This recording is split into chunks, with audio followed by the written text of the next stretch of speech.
On the night we graduated from high school, I was eating with my family, and my dad said to me, well, you better look around real hard tonight, because there are people you're going to see tonight that you will never see again.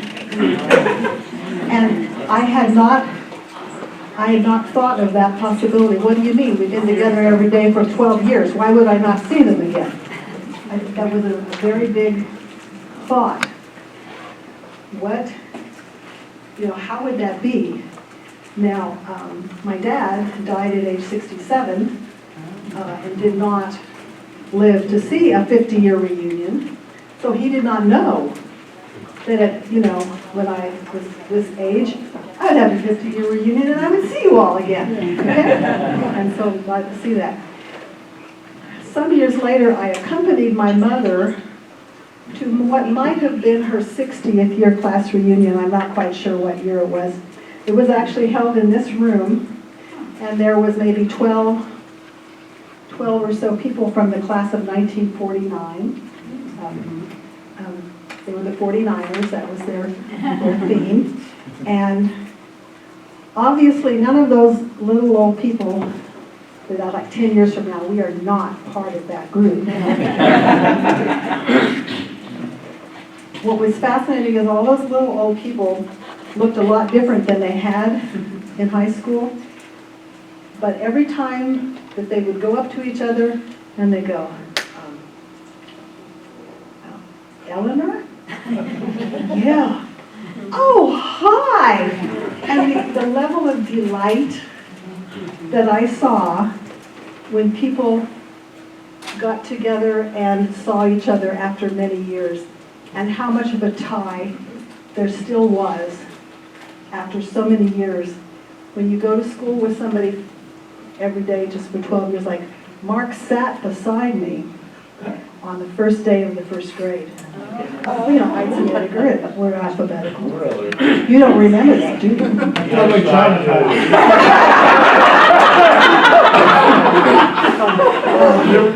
That's a lie. Rachel Fleming sat on the other side. I don't remember very much else at all, but I do remember that. There's a tie going on when you're with each other for years and years, even when you don't see each other for 50 years. For 50 years, even. So I would say that the level of delight that I saw on my mom's face when she met people that she hadn't seen is about the level of my delight seeing all of you today. There is a tie, there's a connection that only comes from sitting in Mr. Sextro's class.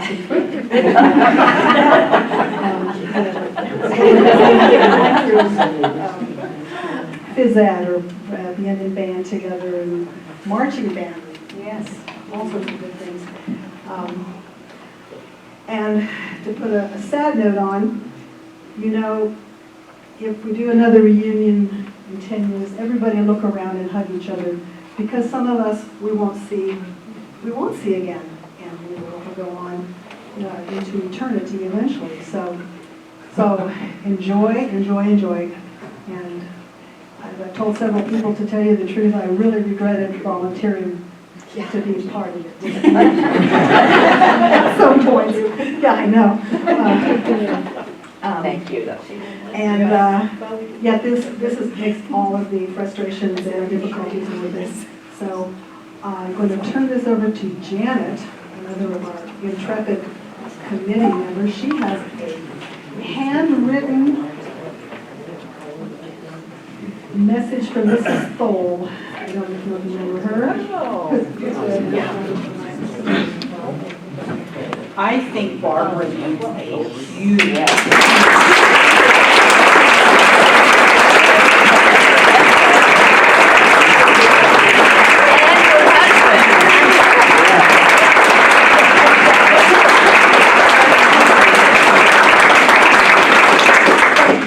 I need to recognize my husband, Chris, that anything that went right on the technical side is all due to him.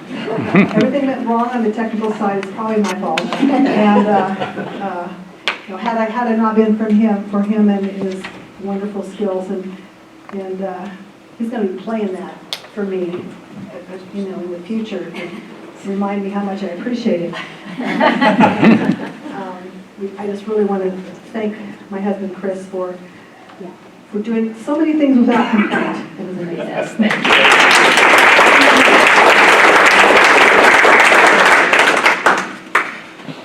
Well, I am Janet Bartle, and I thank all of you profusely for stepping outside your comfort zone and writing something to include in that volume that you have. I think you will find it very, very interesting. Thank you to everyone who submitted. And probably after you read what everybody else wrote, you think, oh, I should have said something else. But you know what? You have email addresses now. So if you think we need to be updated, feel free to share. And talking about updates, I have up here a tag board. If there is information on your page that is wrong, like addresses missing or wrong, or phone numbers or emails or whatever you would like to update, I would love to have that information so that we can electronically get it correct. Because the mistakes that are in that published stuff, I do that. So I would like to know that I did it incorrectly and that we can correct it. So when Faye came in, she handed me an envelope, and it has a 2-page handwritten letter to the class of 1972 from Suzanne Carmichael Thole. And some of us remember having Miss Carmichael, who got married at some point during the time she was teaching, to marry John Thole. She was our music teacher in like 5th and 6th grade, maybe? 4th, 5th, and 6th, something like that. And it was her first years of teaching, and I think those are the only years she taught, because she got married, they ended up having 3 girls, and then she stayed home. And she addresses that a little bit in the letter. But as we were gathering addresses and planning for this reunion, we did reach out and try to find teachers. And Mike Enru was a huge help, Mark Ediger, and some of the rest of you who identified where teachers were, and email addresses and mailing addresses, and we tried to reach out to some of them. So Jim and Virginia Vanek made it here. And then Suzanne Thole, we heard from via letter, so we appreciate that. So I would just like to take a few minutes to read what she wrote. She has gorgeous handwriting, and she wrote this out on lined paper, and it's so nice to get a handwritten letter that's not done on a computer and printer. So she says, Class of 1972, Hillsboro High School. I feel honored to be invited to your 50th year reunion. John and I have season tickets to K-State football games, and there is a home game on October 1, and I can testify to this. I live in Manhattan. I left town early this morning, and the traffic was all coming in. I would love to attend your festivities, as I so enjoyed my teaching experience in Hillsboro. I'm sorry I can't be with you. We had many good programs, and I used young accompanists for younger classes. I imagine the young piano players continued with piano. I hope so. I wish I had done more myself. Thank you to Lauren Graining for organ lessons, too. I had so many student teachers and appreciated that experience. However, I was such a new teacher. Whenever Mr. Jantz requested we give another program, I said yes. I was new at it, exclamation point, and that's thanks to all of you. After I quit teaching and had 3 young daughters, Mr. Jantz called about my coming back to teach. I said, no way, with a young family to take care of. He even asked for another Bethany grad. She had graduated from Bethany College. I knew Hillsboro was a strong musical town when I accepted the job offer in 1964. A good administration, staff, parental support, and good students gave a young teacher wonderful experiences. John and I have just retired from farming here at Marion. Our 3 daughters have wonderful jobs and families. We have 6 grandchildren, 1 in law school, 2 will graduate from college, 1 from high school, and 1 from 8th grade in 2023. The other is a sophomore and a great soccer goalie at Mill Valley High School in Kansas City. Thanks to all of you for the wonderful experiences of teaching in Hillsboro. And again, thanks for inviting me to your reunion. Fondly, Suzanne Carmichael Thole, Hillsboro Elementary School music teacher, 1964 to 1967. We really worked very, very hard to put this all together this year, and I think we need to consider.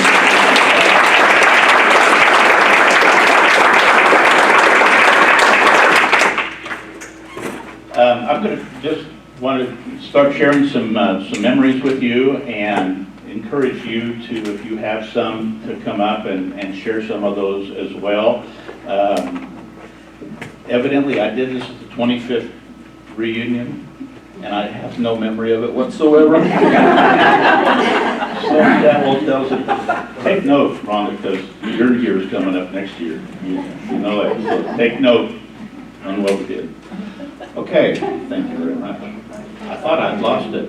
No, I guess I took it. All right. Before we get started here, and I think in our memories, I want to share some memories of those that have passed on before us. And there's 6 of our class who have passed on. I want to share a little bit about them with you. We've got some things written up about them, and I will share some of that with you. Marcia Cope Schrader went to Sydney's hairdressing college and then worked for a local beauty shop and helped her mother at the Blossom Shop. Later worked at Tabor College in the business office, married Vince Schrader, and had 2 children. She liked camping, skiing, and fishing with Vince, and she passed away from breast cancer on June 1st of 2002. Mike Nesser. Mike joined the Navy after graduation, served 4 years. In 1977, he assisted with the refugees on a ship as they fled Vietnam. He married 2 times, had 2 daughters, and later 4 grandsons, and he passed away in October of 2021. Lonnie Reacher was very interested in auto mechanics, which became his profession. He passed away in December of 2000. Tim Wassmiller, the Free Press mentions Tim as having anchored K-State's offensive line in the mid-70s. He spent later years working for a railroad company, and he passed away of cancer in 2002. And let me see if I've got any. 2 more. Yeah, Chris Weeby. Chris Weeby spent her life after high school as a nurse and a writer. She served in MCC, spent time in Chicago, harassing Diane Decker, and later moved to Wichita. Soon after high school, she began experiencing some symptoms of lupus, which caused many health challenges from then on. A sensitive soul, she wrote about her life, articles, and even a children's book. Much mentioned, and links to her writings are available online. She passed away in May of 2000. And Janet Schmidt, after high school, Janet graduated from Salt City Business College. She was the secretary of the First Baptist Church in McPherson, where she was also active in music ministries. Janet was married to Willard Funk, and they had 1 son. She passed away in June of 2006. And I think we should have just a moment of silence for those that have passed on.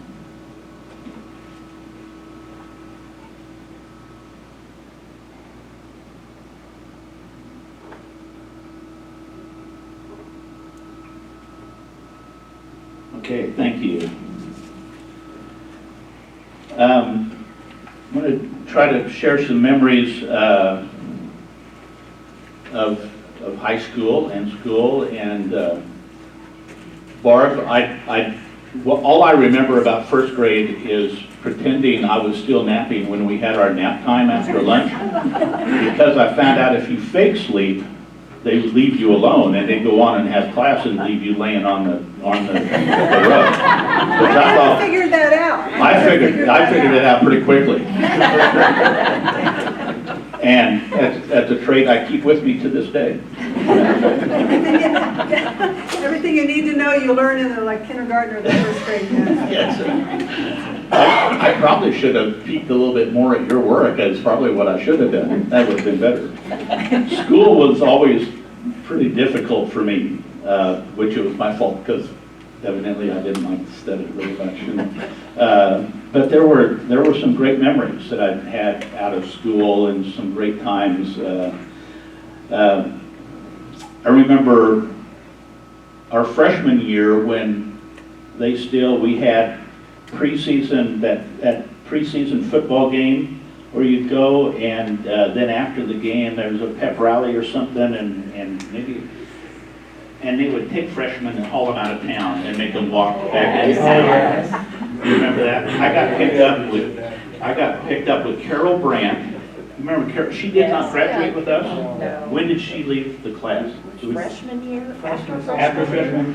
Carol Brandt and one other person. Does anybody remember? Of any of you? I'm trying to remember who it was. It was me and Carol Brandt. And Bonnie Funk could have been. Could have been. All I remember is that they took us three out, probably out close to Canada, and pretty soon this car full of upperclassmen guys came by and picked me up and left the girls. Picked me up and brought me back to town. I didn't argue with them. It wasn't very gentlemanly of me. Sorry about that. One of my thrills was intramural basketball, and because I played every year because I was not good enough to make the varsity. Mike Unruh. We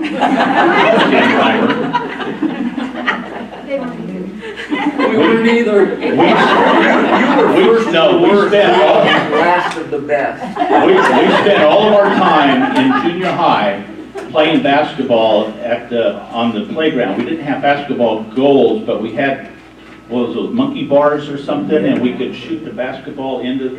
Anyway, we all were going to be basketball stars. And so in 7th grade, when we had our first organized team, we had tryouts, and I made the team. It took the top 12.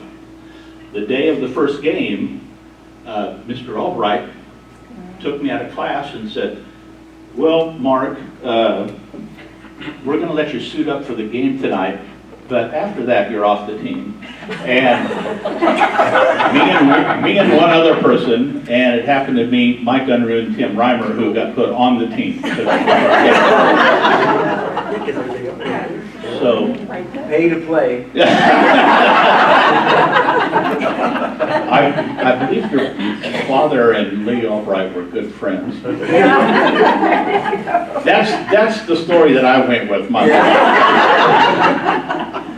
But so I ended up having to play intramural basketball in high school, and our senior year we got to be captains. The seniors got to be captains, and so I had my own team, the Editor Playboys.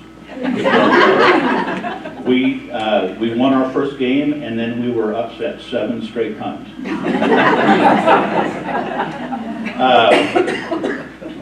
Music got me through high school, probably more than anything. I don't know what I would have done without music, since I thought I was going to be an athlete, but I wasn't. And so, and you've seen some of the stuff up here, band, with my trombone and vocal music as well. Orville Huddleston was our band director, and I got along with Mr. Huddleston very well. He and I got along. I guess not everybody did, but I did for some reason, and had a great time. I got to be student director of the pep band my senior year, which at basketball games, we couldn't do it at football games because the entire band was out at football games. But for basketball games, it was just a pep band, and he would let me direct everything except for the national anthem. He had to direct the national anthem. I didn't get to do that, but I loved it. We got to go on band trips. We went to KU Band Day and played out there on Saturday and had a great time.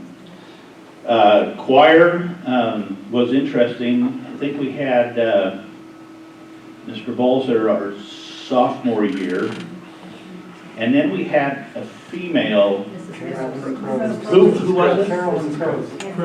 Carolyn Croat. I could not remember her. She was. She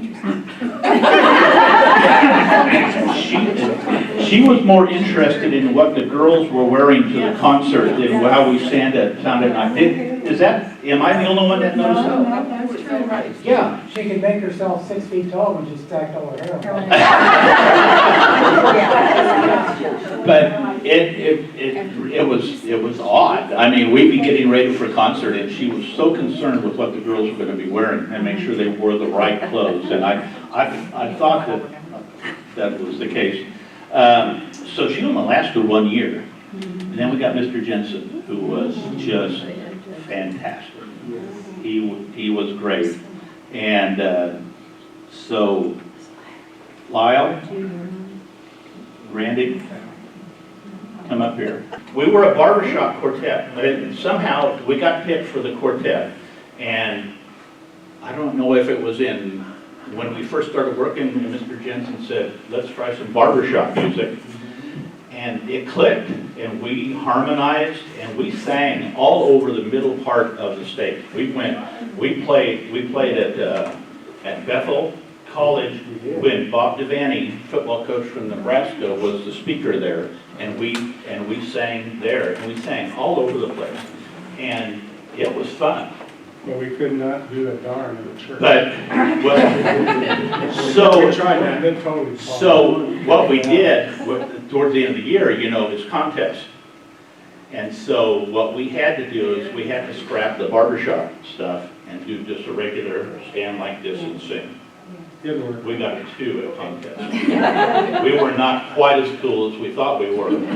But the barbershop stuff, though, we harmonized really well. Surely It you was great. could sing something for us. Huh? Surely you could sing something for We us. just did. That's all we can remember. I don't remember the other words. But we were. Don't call me Shirley. You remember the song Then and Now? Then no. Neither then or now. 100 years ago, with wildernesses here, the man with powder in his gun went out to hunt the deer. We sang this? That's quite a memory right now. The thing is, someone changed with quite a different plan. The girl with powder on her nose goes out to hunt the man. We sang that at Marion High School for the, when we had a get-together, local chorus. Okay. Well, all I remember was standing on the corner watching all the girls go by.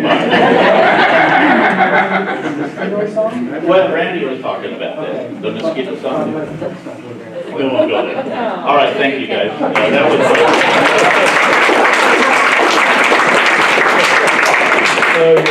But you can see how, it was so much fun.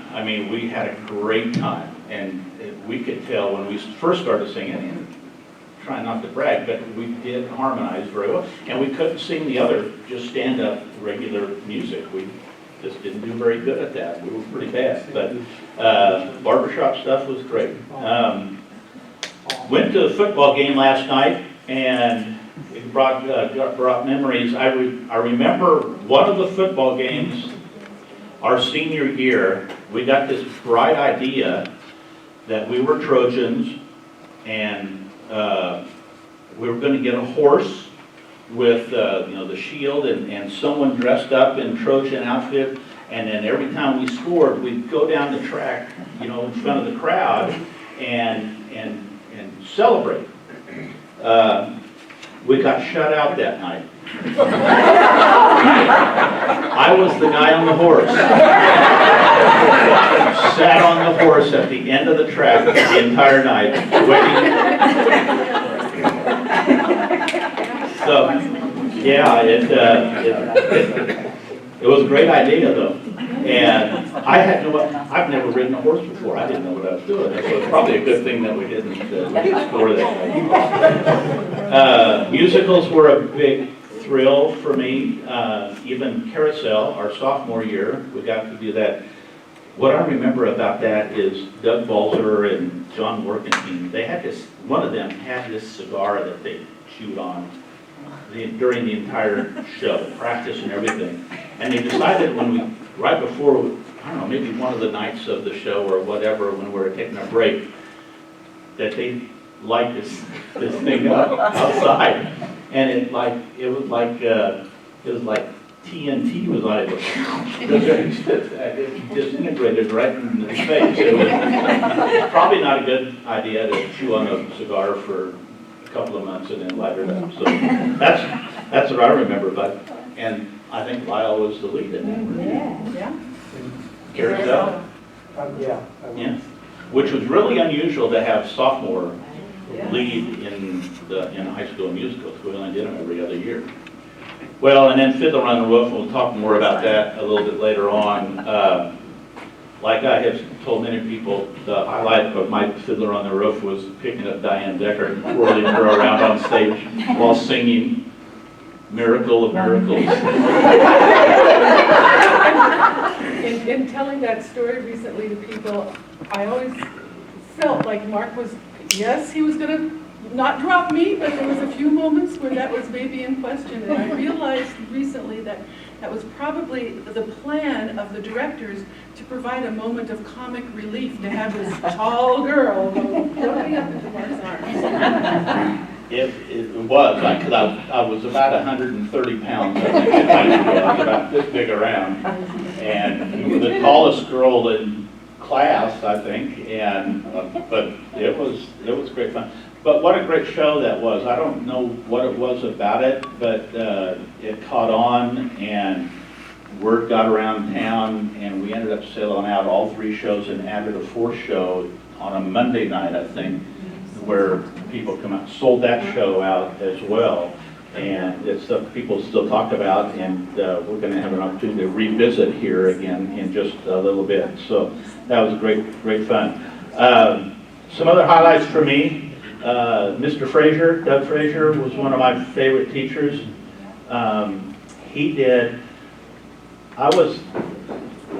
Since I was a kid, I dreamt about being on the radio.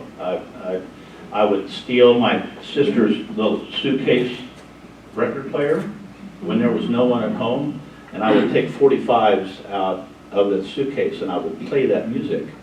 And I'd play a song or two, and then I'd grab a newspaper and I'd read the news. And that's how when I was a kid, I did that, and I thought that's what I wanted to do in life. But, you know, time passes, and in our senior year, Mr. Frazier taught a class in radio broadcasting. And I took that class, and I got an A.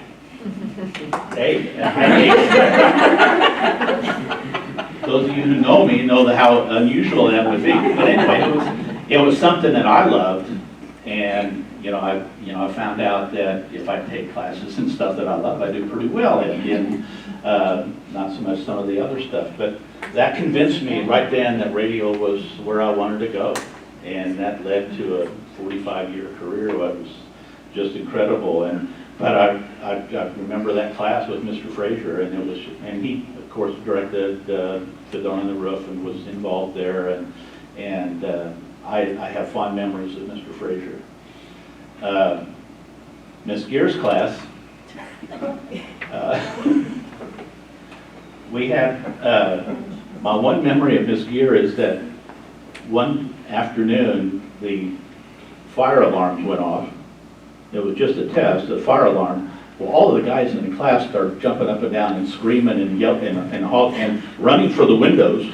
And we're opening it, and we're gonna jump out the window so we don't die in this fire. And Miss Gear is freaking out. She's thinking that we're all gonna die from jumping out the window. That was my memory of Miss Gear. What class did she teach? Huh? We were trying to remember what class. Was it English? Typing. Typing. But the typing room was the next room. That was what I had her for, was typing. She must have had a thing about people jumping out of the windows, because Craig and Jim jumped out of the windows the year we had her for typing. She told them they could figure out a way to get out of the room any other way but the door for lunch. They could go, and they just Yeah. jumped down the window. She kicked me out of class. I had to go back.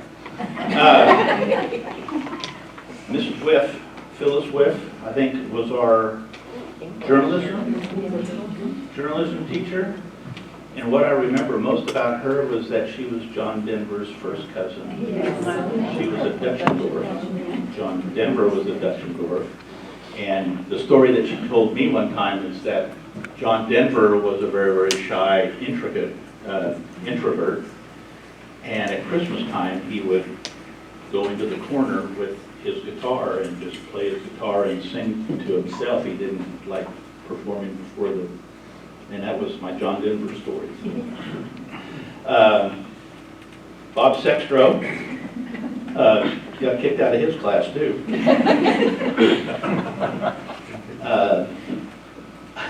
It's a long story, but something happened, and I was fairly innocent.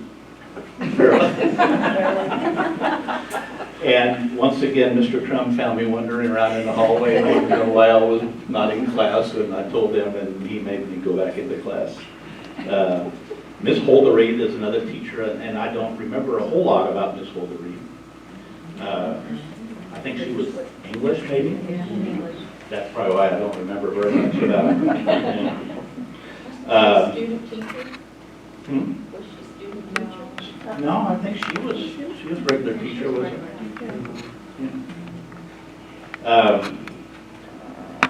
PJ, our favorite biology teacher, science teacher, I did not do well. Biology was required, right? We had to And we had A science. A science, yeah. And I did pass eventually. But you did not call him TJ. Oh, no, He didn't like that. no. And I called him Mr. PJ one day, just trying to state me. And he says, I'll let you buy it because you called me Mr.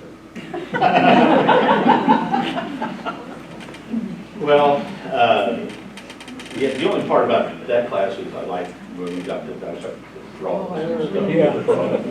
Yeah, girls didn't like it very much, and I thought it was pretty cool. And then our senior year, somebody got the bright idea that it used to be you took American history in junior year and government your senior year. And they got this bright idea, well, let's just combine the classes, and made AHG, which is American History and Government. It was taught by Jim Stotts and Harvey Foyle. I thought a fairly poor idea.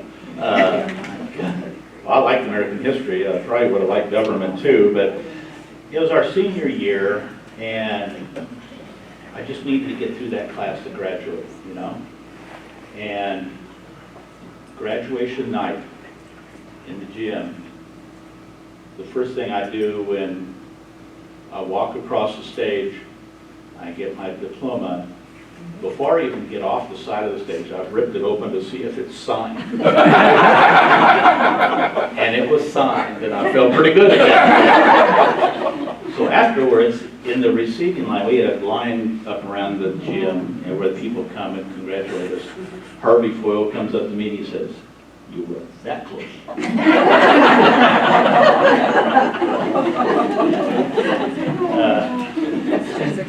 I saw him later, about 10 years ago, went to my son's graduation from Emporia State, and there's Harvey Foyle, professor. I don't know if he's still there or not, but he pretended like he remembered me. So, and then basketball our senior year is another memory that I had. We had a really good basketball team. Right, Paul? We were good. I mean, we were ranked first in the state, and I remember our big rivalry, if I remember right, was Chase County. And I think our games with Chase County were like 88 to 80 or something like that. It was really even higher, 90s. I got chased out of Cottonwood Falls after we played them over there by some people in Chase County that weren't very happy with us and chased me all the way to Marion. I don't know. I'm pretty sure it wasn't because of anything I said. We were pretty hot. But then there was Heston. And, oh, what in the world happened there? Anyway, what? So here's the backside story of this. That was going to be a huge basketball game, and it was going to be played at Tabor College, and it was going to be sold out. It was going to be, the gymnasium was going to be full. And so they had the overflow go into the cafeteria of Tabor College, and they had cameras out there, and they were going to show them the game on camera, on film, but not on film, but live on some monitors in that cafeteria. And they needed a play-by-play guy. And they asked, and I knew at this point that that's what I wanted to get into. And so that was the very first game that I ever did play-by-play in, which the score was 4-3 at the end of the first quarter, 6-5 at the end of the first half. So here's a guy doing his first play-by-play game. And what is it? Joe passes the ball to Bob. Right? Am I right? That's what happened. Who else was on? Who else was on? Randy, were you on the team? Brad? Oh, Brad Weeks. Where's Brad at? Yeah. Brad had a pretty good shot, if I remember correctly. But anyway, we evidently decided just to let them stand there. And it's really hard to describe if you're not experienced with a play-by-play guy, to describe how a guy's just standing there with the ball in his hand. And it eventually ended up, I think, 36-33 loss in overtime, I believe is what it was. We should have won state. Our team was great. Our guys were really, really good. But that was my first experience in play-by-play broadcasting. And that's how it went. So anyway, that's just some of the memories that I jotted down. And I look back sometimes and I think about these things that I'm wondering, did that really happen, or is that how I remember, or how I wanted to remember how it happened, or whatever? You've kind of reinforced some of that for me. But I'll open it up to anybody that's got some memories about high school you'd like to share. I don't know how much time we've got. We're all right on time? All right, okay. Anybody? As Mark was talking, I could think of all kinds of things we did in high school. I'm just going to tell you one of them. The music department was very important to me, as I saying, that's where we lived. And I'm going to tell on Janet Bartle, because Janet Bartle and I, we hung out in Mr. Huddleston's office whenever we had any free time. That's where we would hang out. So we had this bright idea to take a little piece of paper and write, "What the hell are you doing up here?" And then we climbed on the file cabinet and stuck it clear up in the corner of Mr. Huddleston's office. So he came in the office and we're talking, and all of a sudden Janet goes, what is that up there? What is that? And the next thing you know, Mr. Huddleston is standing on top of his file cabinet reading, "What the hell are you doing?"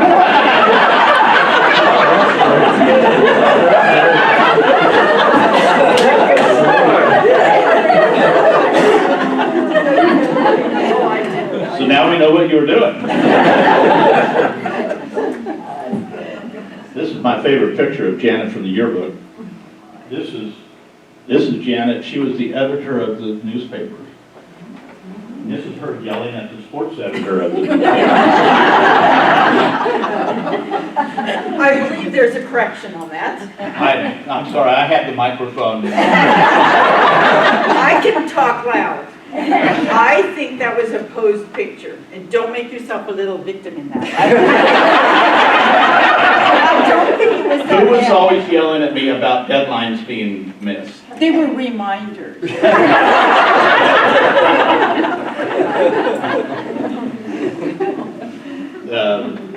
It was a lot of fun. Anybody else want to share anything? Don, it's great to have you back here with us. It's great to be here. Yeah. You left after the junior year, is that right? Glad to have you Sadly, with us. I would have liked to stay. Yeah. Anybody else have anything you want to share? Dina had one. Uh-oh, here we go. You go first, Dina? Ladies first. Dina gets to go first. Well, we certainly can't be sexist here, but 1972 was the first women's basketball team at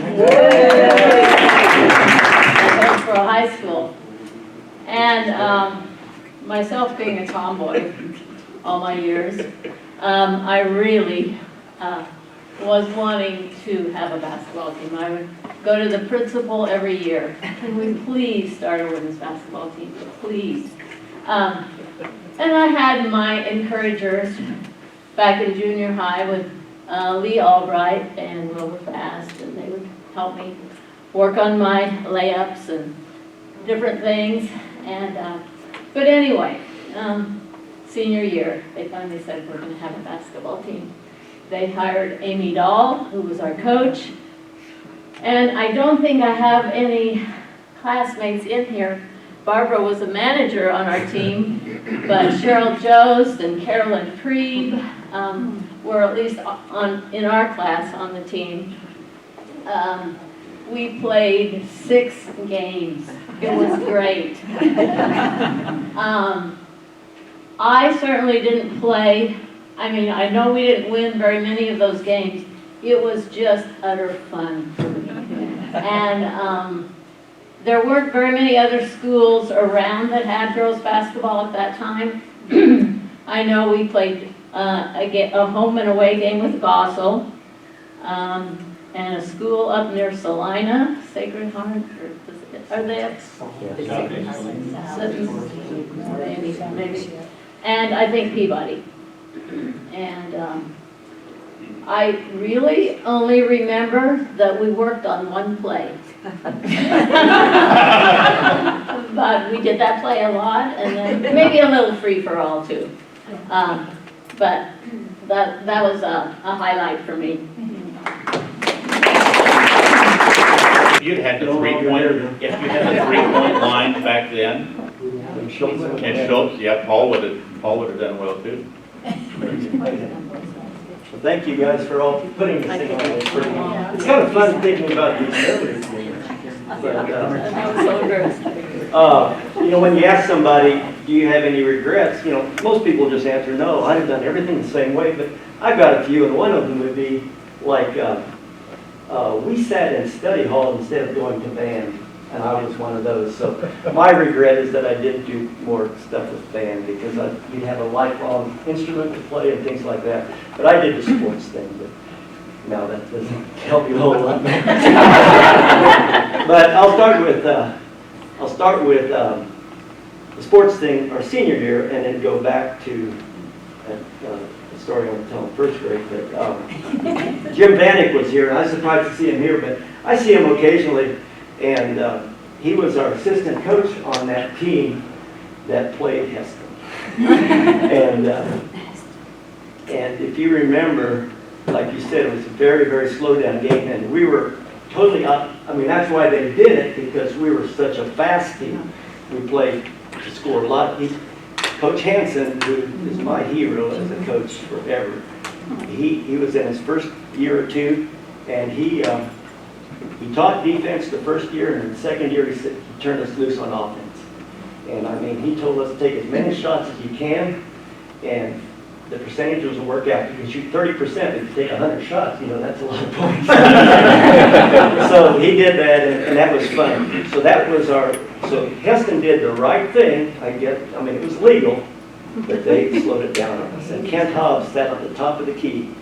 I just remember he had the ball under his hand like this, and and we were told back off. And we go to we had a couple timeouts to try to see what we could do. And Hansen just said, they'll come out of it, they'll come out of it. Paul, I don't know if you remember that. They'll come out of it, but they didn't. And we sat back. And I told Jim Vanek right outside the door, I says, as an assistant coach, what could you have told him? Say, send Tim Wassmiller out there to foul him or do something. Do something, he said. And that was it. And that was a tough loss there.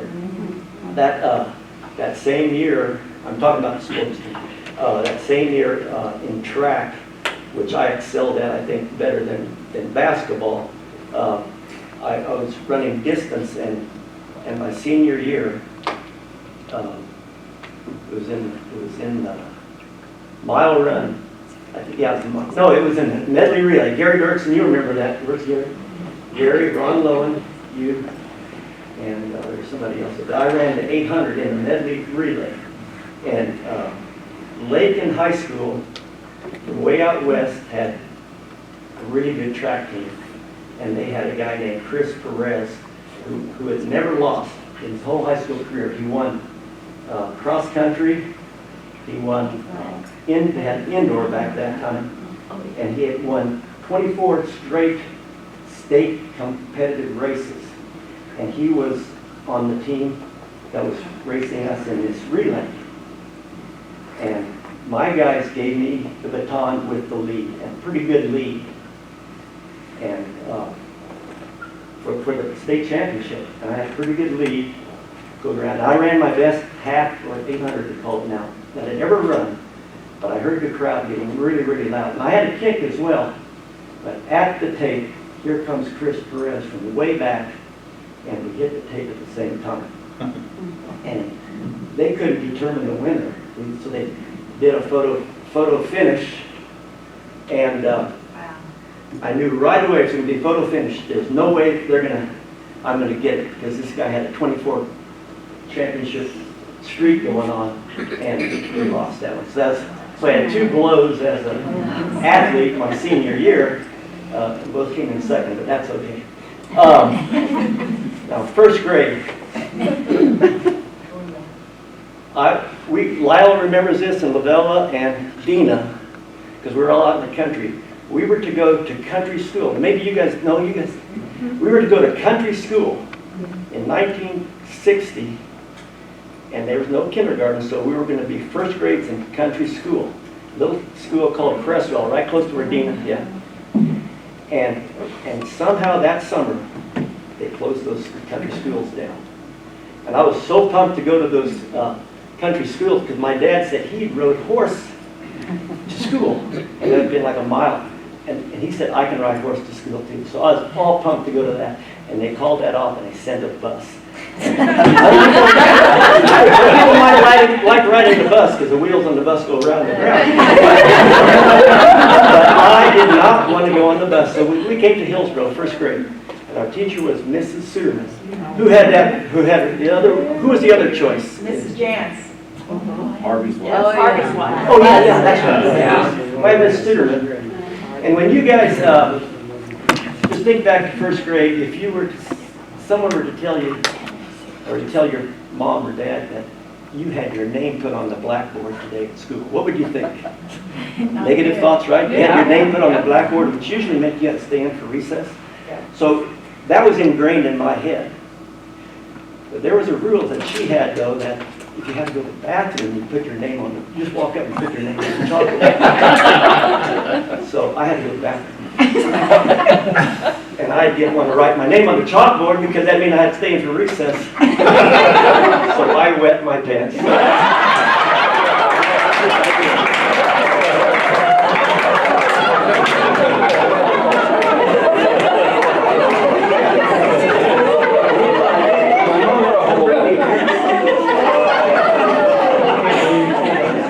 That's his story, and he's sticking with it. The thing I remember about Miss Gosen was when you did do something bad, and she wrote your name on the board. I have never seen anybody write marks so fast. And that's what I remember. I'm going, wow. So use that a lot. There you go. I'm going back to second grade, when we were the first class to be in the new elementary school. Yeah. I remember being in the lunchroom we had Miss Weinbrenner, she was my homeroom teacher. The other one was Mrs. Blair, and she was a stickler. Amen. That, if I remember right, Lowell Jost, where is he? He left, but it's. He left? Yes.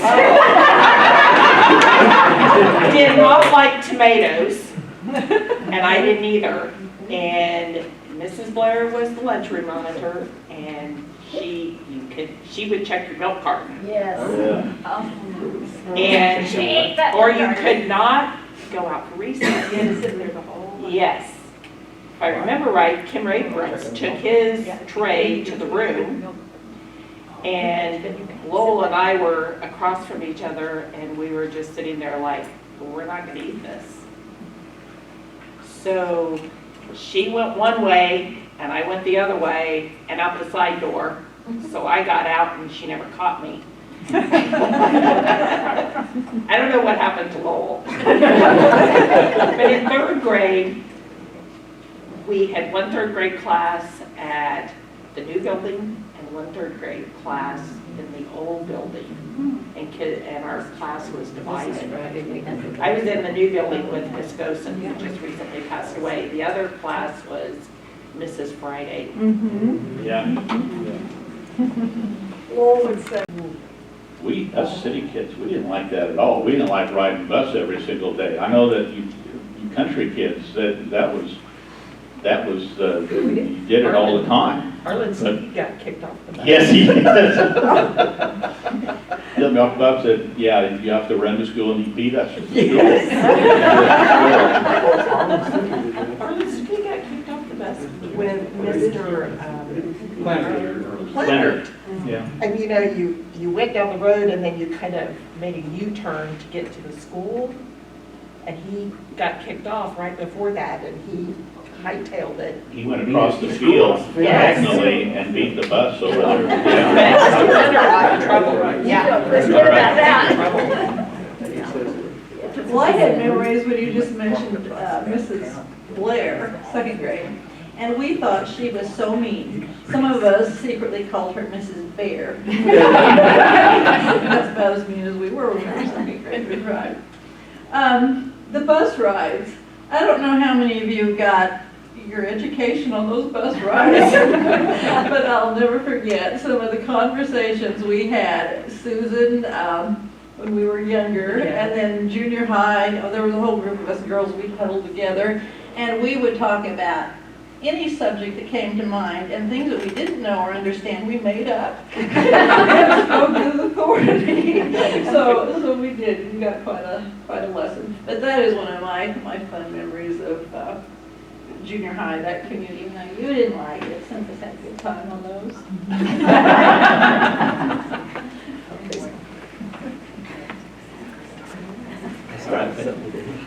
So many fun things. But the lunchroom with Mrs. Blair, aka Mrs. Bear, I remember as well. And it was asparagus, the noon that happened for me, the lunch at noon. And we could go out for recess as soon as we were done eating, if we had eaten everything. And I was generally I tried to behave, but asparagus, I had it fresh at home, from growing up. And it was crisp and very bright green and delicious. And here it was, this slimy, kind of pale, barely green stuff. And that noon, I just thought, I don't know how I'm going to do this. I tasted it, and it was awful. And I wanted to behave, but I didn't know what to do. And so, here we're the lunchroom, the table's clearing, and I was one of a few left. And Mrs. Blair came around and said, you eat that, or you'll just stay in the rest of the lunch period. And so I decided, I think I had a little milk left, and I too just gulped it down, gulped my milk, and I just ran, and there was a water fountain right outside the door, and just as fast as I got there, it came back up in the water fountain. And that was the end of that. I survived. I'm also remembering really good times in music, choruses through the years, and I'm glad we get to talk a little bit more about the the Fiddler production. It was just so much fun, everybody coming together in so many ways to help with that. And I do remember one art class, I think it was our senior year, but we were on the 3rd story of the old building, and there was Miss Beeler, our teacher, and some of the guys in the class convinced her, this is a true story. Like the others aren't? They said one day, you know, Miss Beeler, we behave ourselves, and it was a beautiful fall morning, and we behave ourselves. We think you should go get us some donuts. We have the Daylight Donut Shop then. And can you believe she did this? She left us in our class, we did our artwork, and she brought donuts back. Such time. But yeah, what a good group. I'm enjoying it. We are honored, ladies. Yes, my first memories in Hillsboro were from Mrs. Blair's class. And I came from being this timid first grader in country school where I went to school with my siblings. And it was traumatic. I was sick more as many days as I felt well. But yeah, we managed. I was talking the other day just to my younger brother who's 8 years younger than me. And I said, weren't you in Mrs. Blair's class as well? He said, yes. I said, I guess we've said enough.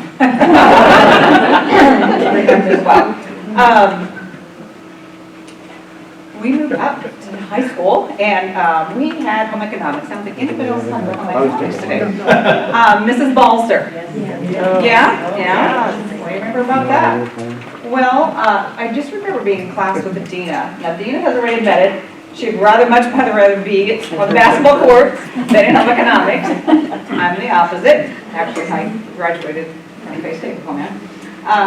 But I thought going into home economics, I got to know what I'm doing. So I made my mom, I really kind of learned how to sew, but I made my mom help me make something at home so that when I went to school, I knew what I was doing. Well, Dina didn't have quite as much experience, and she didn't care.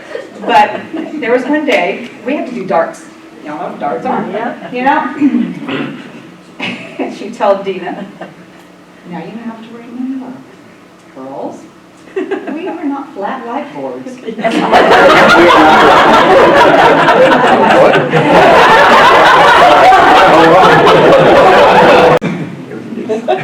Are you nervous?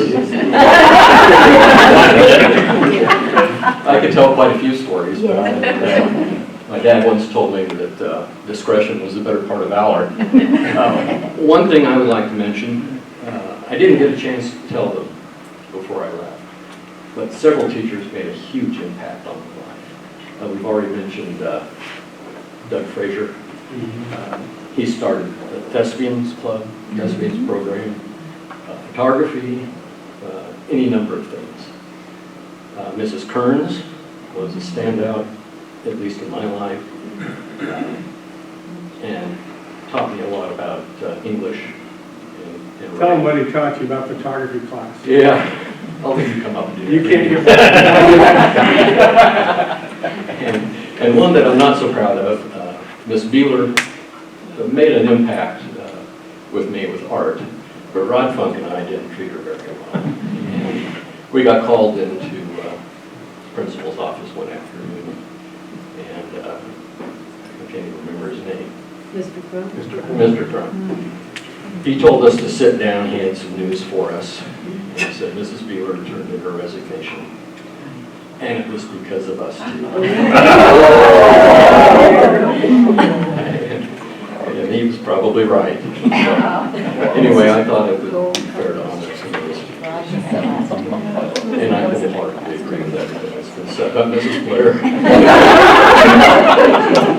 You girls don't have anything on us. She used to come in the boys' restroom if we were there too long. Sure. While it's out, you know, whether we were ready or not. Tim's thing was the... Any rebuttal, Tim? Actually, I didn't hang them in the lunchroom. They were on that tambour door. So after they finished serving, they pulled that door down.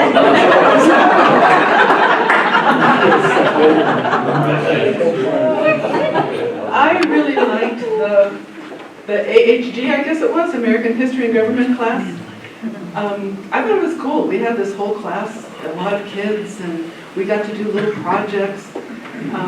I ended up in education and actually ran into Harvey Foyle at a national conference one time many years later. But I remember that one of our projects was something we were supposed to do to make a difference in the community. And I know, Tim, you were in this little group. You were the only guy, and there were several girls. And this was during the era of Vietnam War. So the draft was in operation. And Hillsboro had a curfew that you had to be off the streets if you were above 18, right? So we thought, this isn't fair. If you can get drafted, you should not have to be, follow this curfew. And our project was to go to city council. Do you remember this, anybody? Vaguely. Vaguely? We went to city council and we had told them we were going to be coming, and this was after school hours. We had to get ourselves there to the city hall, and we had this presentation that we were going to give that was going to argue for them to change curfew. And none of us wanted to talk. We said, well, who's going to explain, who's going to make this presentation? And we're all looking at each other. And finally our colleague, our friend over here, Tim, said he would, and made the argument. And they said, okay, whatever, we listen now, you can go home. And we did, and that night, they changed the curfew law. And we get back to class the next day, and Harvey Foyle says, that was not a smart move. They should never change something the same night that somebody comes in and asks for it. They should at least wait at least one meeting. But we actually made a difference. I've been a lawyer. What was it? Well, I think you have to be 21. Well, And then they said it could be. I was just thinking we were talking here that I think we all realize what a difficult time we grew up in when you talk about the 60s and racial unrest, Vietnam War. We assassinated a president, assassinated Martin Luther King, assassinated Bobby Kennedy, and forget all the politics. It was a tough time to grow up, and I think we did pretty well, guys. We made it through. I think when I look back on it now, I don't know that I remember so much the reading, writing, and arithmetic, and the subjects and the classes and the whatever. I remember the times that we all had together and some of the fun times and the music things that stuck out for me and the rest of school that had nothing to do with the classroom maybe, and the classroom was important. I'm sure there's stuff I took out of there that I could use later on in life and all the rest of it, but the whole idea of growing up with you all was, I think, is a good memory for me, and I appreciate all that you guys have done, and thank you for sharing here with us this afternoon.